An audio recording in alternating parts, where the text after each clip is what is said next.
नमस्कार। आज हम बात करने वाले हैं प्रशांत किशोर के बारे में। बिहार में कौन ऐसा व्यक्ति होगा, या यूं कहा जाए कि कौन सा ऐसा बिहारी होगा जो प्रशांत किशोर के बारे में ना जानता हो। चुनाव से कुछ साल पहले तक, यानी कि बिहार के चुनाव, विधानसभा चुनाव 2025 के कुछ साल पहले तक जनाब का आशियाना दिल्ली में हुआ करता था। वहीं दिल्ली में रहकर देश की सारी राजनीतिक पार्टियों के चुनाव लड़ाने का जिम्मा ये लिया करते थे, या एक तरह से ये भी कहा जाए कि जिन राजनीतिक पार्टियों को अपना चुनाव जीतना होता था या चुनाव में अच्छा करने की सोचते थे, वो प्रशांत किशोर और उनकी कंपनी की सेवाएं लिया करते थे।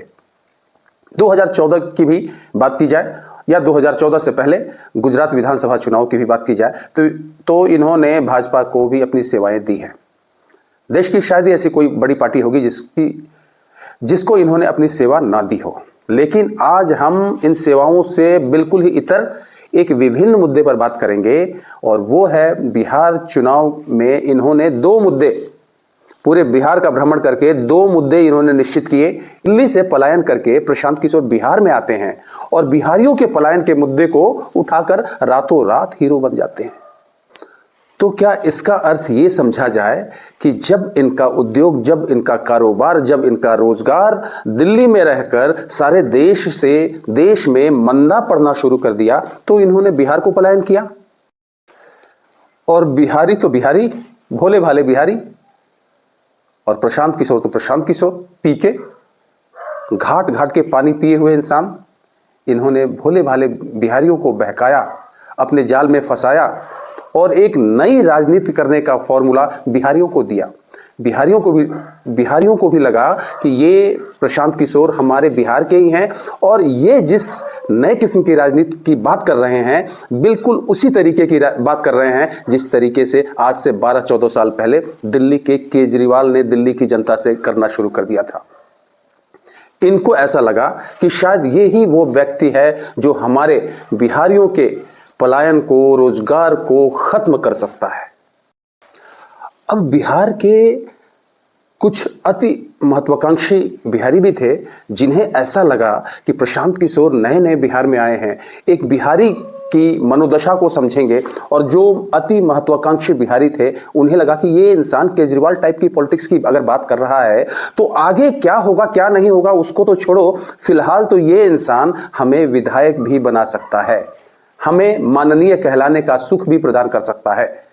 तो उन्होंने अपना सर्वस्व न्यौछावर करके, सर्वस्व दांव पे लगा के इनके पीछे चल दिए।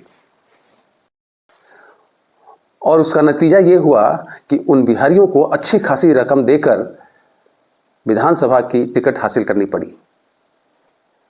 लेकिन सब जानते हैं कि प्रशांत किशोर की पार्टी जनसुराज को बिहार के चुनाव में जबरदस्त शिकस्त मिली और सारे प्रत्याशी अपने आप को ठगा सा महसूस करने लगे। लेकिन अब देखिए क्या कह रहे हैं। चुनाव हारने के बाद उनकी सद्बुद्धि जाग गई है रातों रात, और कह रहे हैं कि मैं अपनी संपत्ति का, यानी कि उन्होंने जो भी कमाई की है उसका 90% हिस्सा, 90% भाग, 90% अपनी संपत्ति का जनसुराज को दान कर दूंगा। अब यह हास्यास्पद बात नहीं है तो और क्या है।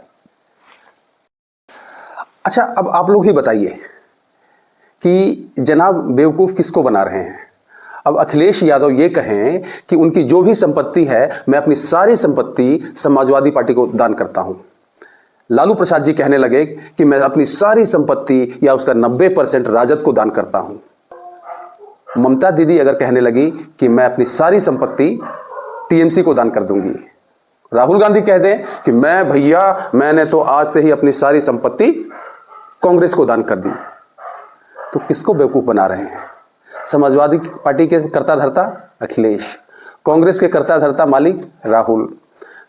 समाजवादी पार्टी के अखिलेश, कांग्रेस के राहुल, राजद के लालू जी, टीएमसी की ममता। तो सारी प्रॉपर्टी भी तो ममता की ही हुई, लालू जी की ही हुई, राहुल जी की ही हुई, अखिलेश यादव की ही हुई। उसी तरीके से जनसुराज की भी जो भी संपत्ति है वो किसकी हुई, बताने की आवश्यकता है क्या आपको। तो बिहारियों को आपने मूर्ख समझ लिया है, बेवकूफ समझ लिया है। अरे भोले भाले जरूर होते हैं, लेकिन बिहारी बिहारी होते हैं। अरे भाई साहब, अगर आपको इतना ही गांधी बनने का शौक है ना, तो आपने चुनाव में अपने प्रत्याशियों से जितना अकूत धन आपने अर्जन किया है उन प्रत्याशियों को लौटा दीजिए। येन केन प्रकारेण किस तरीके से टिकट की उस राशि की व्यवस्था की होगी। अपना कुछ रोजगार करके ही गुजारा कर लेंगे वो, लेकिन आपने तो उनको ना घर का छोड़ा ना घाट का। लेकिन नहीं, आप ऐसा नहीं करने जा रहे हैं। बेरोजगारी इनका दूसरा मुद्दा था, लेकिन ये क्या भैया, ये तो चुनाव हारते ही इन्हें अपनी बेरोजगारी सताने लगी। अब इनको अपनी बेरोजगारी दूर करने के लिए जो भी व्यक्ति इनसे मिलेगा 1000 रुपए की फीस देगा। यानी कि अब प्रशांत किशोर पी के डॉक्टर प्रशांत किशोर हो गए हैं। ये लोगों का इलाज करेंगे, उनकी देखभाल करेंगे, उनसे बातचीत करेंगे, उनकी समस्याओं को सुलझाएंगे, उनकी बेरोजगारी दूर करेंगे और बदले में उनसे 1000 रुपए वसूलेंगे। ये बिहार है भाई साहब, और बिहारियों को एक बार मूर्ख या बेवकूफ बनाया जा सकता है, क्योंकि बिहारी तो भोले भाले, भावुक, भावनाओं में बहने वाले इंसान हैं। बार बार जो सियार है वो तरगुल के पेड़ के नीचे नहीं आता है। जिनके सेंटिमेंट से खेलकर आपने अकुत संपत्ति बनाई है, जिन भारतीयों के सेंटिमेंट से खेलकर आपने जो धन अर्जन किया है, और खास करके बिहारियों से आपने जो अर्जन किया है, अब उन्हीं से मिलने के लिए आपको 1000 रुपए चाहिए। जब आप खुद ही बेरोजगार हो गए हैं तो बिहारियों का क्या बेरोजगारी दूर करेंगे। छोड़िए छोड़िए प्रशांत जी, आपसे ना हो पाएगा। जिन बिहारियों से मिलने के लिए आपने अपनी फीस 1000 रुपए रखी है, कहीं उन बिहारियों ने, बिहार की जनता ने, जिनसे आप मिलना चाहते हैं, अगर उन्होंने अपनी फीस 1000 रुपए रख दी, यानी कि बिहारियों ने अगर आपसे मिलने की फीस 1000 रुपए रख दी, तो आप कैसे दे पाएंगे। एक कैलकुलेशन देता हूं मैं आपको। बिहार की जनसंख्या 13.5 करोड़ के लगभग है। अगर 13.5 करोड़ बिहारियों ने,